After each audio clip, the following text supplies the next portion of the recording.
Everything that I synthesize in and out is based on how I see the world with Hawaii as my piko, as the core, as the root of who I am and what I do.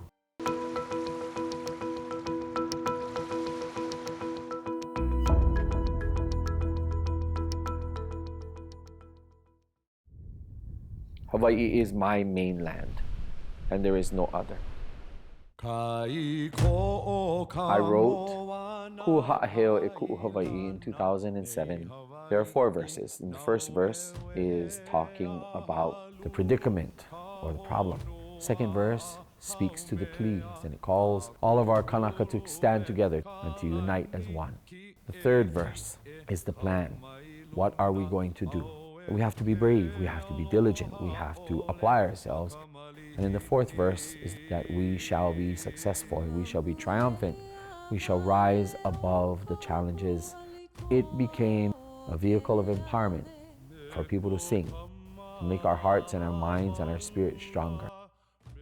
When I was in school, I do not ever recall a time where we were taught to be so forward-thinking with anything that had to do with our culture or history.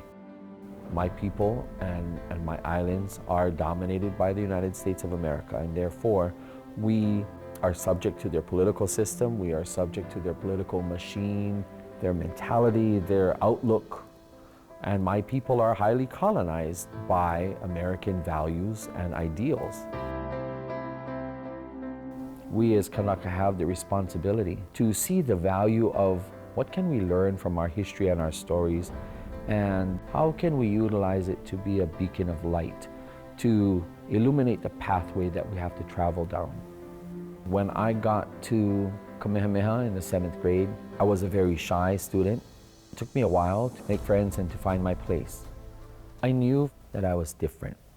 I remember secretly having a crush on a boy that was my classmate, and I could not say anything because I remember telling my mom that other kids teased me. Fag, homo, queer. They made fun of my name, Colin Koikong Wong. I set out to take anything and everything that I could. I auditioned for the Concert Glee Club, and then I joined the performing arts to dance and chant and to sing, which was one of the main representations of being Hawaiian on campus at that time. I transitioned in front of my father. When I went from being my family's son to being my family's daughter, my mother admittedly was not as receptive. In fact, she kind of freaked out. It took Mom a longer amount of time to finally accept me as her daughter.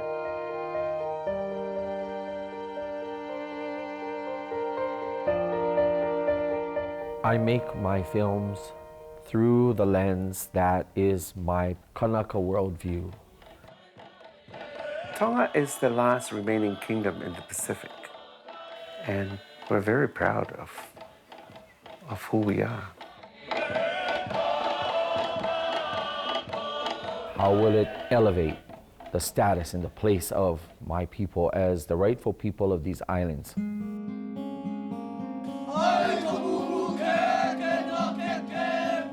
See, when you first look at me, oh yeah, are you a boy? I'm like, no. And then they give me like a look. Ready, push.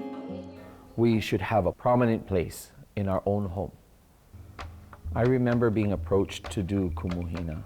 My first reaction to the 2 gentlemen whom I now refer to as my colleagues and my filmmaking team, Dr. Dean Hamer and Joe Wilson. I didn't know why they wanted to follow me around and make me the subject of the film. My personal life was certainly challenged by it because it made my relationship, it made my marriage very public.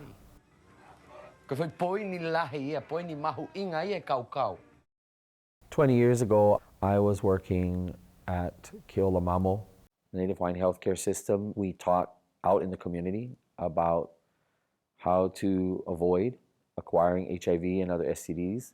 And we also taught about Mahu and understanding this element of Hawaiian life. And I remember using that reference to Kapai Mahu as an example of how Hawaiians saw the world and saw people like us. We were not an abomination. We are simply a part of the society that we live in. So telling the story Kapai Mahu is meant to uplift Kanaka perspective on these legendary figures. A ulu mai kala, wai hoa kula la ko I talako mana la paau, me ta kanu puke tai, I mau ti I ho o mana, maalalo te pohatu tai tai. Mahu is someone who has the element of duality to their mind, their heart, their spirit, as well as sometimes their physical nature.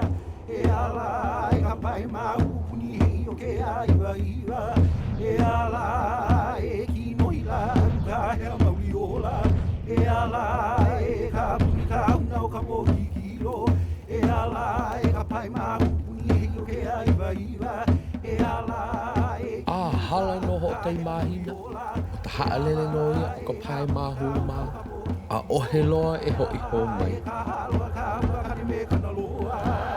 To us as Polynesians, we understand Mahu to be quite profound people and people whom have great talents as well as great responsibility. It's not a shallow concept. We are simply a part of the fabric of society and our families. We're no more, we're no less. We're equal. We as Hawaiians, we're special, but we're not that special. We're part of a larger family. Our genealogy, our bloodline, and linguistically, we are all one family.